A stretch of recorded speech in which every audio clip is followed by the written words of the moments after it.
Джейсон стоял на берегу в Санта-Монике, не в силах поверить, что перед ним лежит тело Лоры. Каждая деталь казалась знакомой: тонкие черты лица, едва заметный шрам на запястье, полученный когда-то, спасая щенка из-под пирса.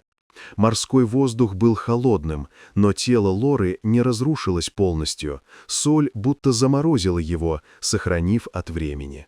Он вспомнил тот день 3 года назад, когда шторм унес ее лодку. Лора ушла на закатные волны, а Джейсон кричал ей вслед, но море забрало ее навсегда. Спасатели нашли только обломки, и надежда постепенно угасла. Теперь Лора была здесь, возвращенная морем, словно сама стихия решила раскаяться. Джейсон осторожно коснулся ее рук, почувствовал холод кожи, но не смерть. Он заметил кольцо на пальце, их кольцо. В душе возникла слабая улыбка Лоры, возможно, игра света, а возможно, желание верить. Солнце клонилось к закату, окрашивая все оранжево-золотым светом.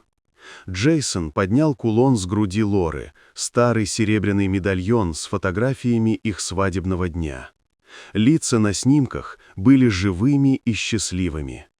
Он прошептал слова, которые не мог сказать тогда, о вине, о страхе потерять ее, о любви, которая никогда не угасала. Ветер усилился, и волны будто хотели забрать Лору обратно. Джейсон закричал, и вода остановилась, словно послушав.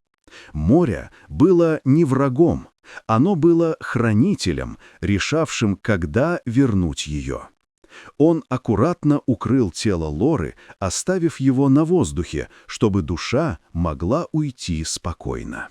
На следующий день на берег пришли полицейские. Они удивились, увидев почти нетронутое временем тело. Джейсон отказался уносить Лору в город.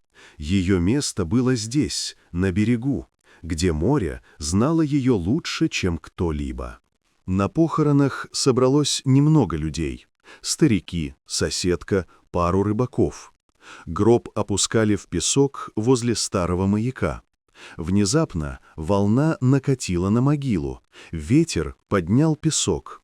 Джейсон посмотрел на море и сказал: «Я знаю, ты прощаешься».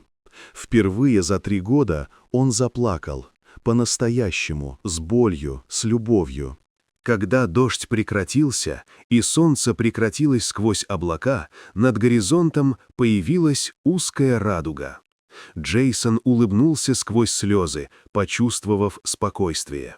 Он держал медальон как частицу Лоры и понял, что теперь ее память всегда рядом. В каждой волне, в каждом дуновении ветра, в крике чаек он видел ее присутствие. С тех пор Джейсон больше не ходил один на пирс. Он всегда брал с собой медальон, разговаривал с морем и знал: Лора рядом. Каждый закат напоминал о встрече, а море тихо шептало ее имя.